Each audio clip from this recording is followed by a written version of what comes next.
வணக்கம் நேர்களே. இன்றைய தினம் நாம் பேச இருப்பது recession vices depression. So what is recession அப்படிங்கிறது முதல்ல நம்ம தெரிஞ்சுப்போம். ரெசிஷன்கிறது ஒரு 6 மாதத்தில் ஒரு டெம்பரவரியாக ஒரு ப்ரொலாங்கடாக பீரியட் ஆஃப் எக்கனாமிக்கில் இருக்கக்கூடிய டிக்ளைன். இது ஒரு ஸ்லோ டவுன்னு சொல்லலாம். இண்டஸ்ட்ரியல் ப்ரொடக்ஷன் ஸ்லோ டவுன் ஆகும். அதுமாரி கன்சியூமர் ஸ்பெண்டிங் குறையக்கூடும். சேல்ஸ் அண்ட் எம்ப்ளாய்மெண்ட் குறையக்கூடும். ஸோ இதை தான் வச்சு ரெசெஷனுங்கிறத சொல்லுவோம்.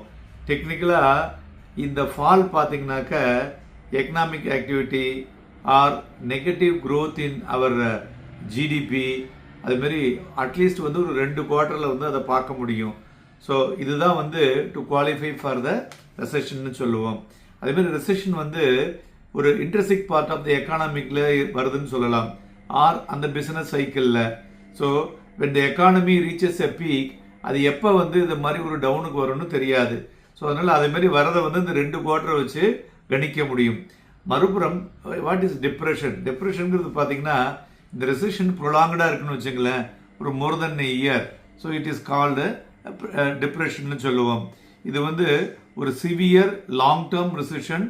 அது ரிசல்ட்டிங் இன் ஒரு எக்கனாமிக்கில் ஒரு வீழ்ச்சியை ஆக்டிவிட்டின்னு பார்த்தீங்கன்னாக்க செவரல் இயர்ஸுக்கு ஒரு மாதிரி ஒரு டவுன் ட்ரெண்டில் இருக்கும். ஸோ அதை தான் டிப்ரெஷன் சொல்கிறோம். மெயினாக மேக்ரோ எக்கனாமிக் ஃபேக்டர்ஸ் அண்ட் இண்டிகேட்டர்ஸையும் plus GDP, then industrial production, employment, interest rate, stock market, international trade, consumer spending and currency value, இது எல்லாமே நெகட்டிவ் டெரிட்டரிக்கு தள்ளப்படும். ஸோ அதனால் அந்த நேரத்தில் ஸோ இதுதான் பிஸ்னஸ் அண்ட் இண்டஸ்ட்ரீஸ் பார்த்தீங்கன்னா சம்டைம்ஸ் அவங்க பேங்க்ரப்டைஸ் கூட ஆகலாம். கண்ட்ரீஸ் ஒரு டெட் டிஃபால்ட் கூட ஆகலாம். ஸோ அதனால் இது மோஸ்ட் சிவியர்னு சொல்லலாம். ஸோ அதான் this is the difference between recession and depression. நன்றி, வணக்கம்.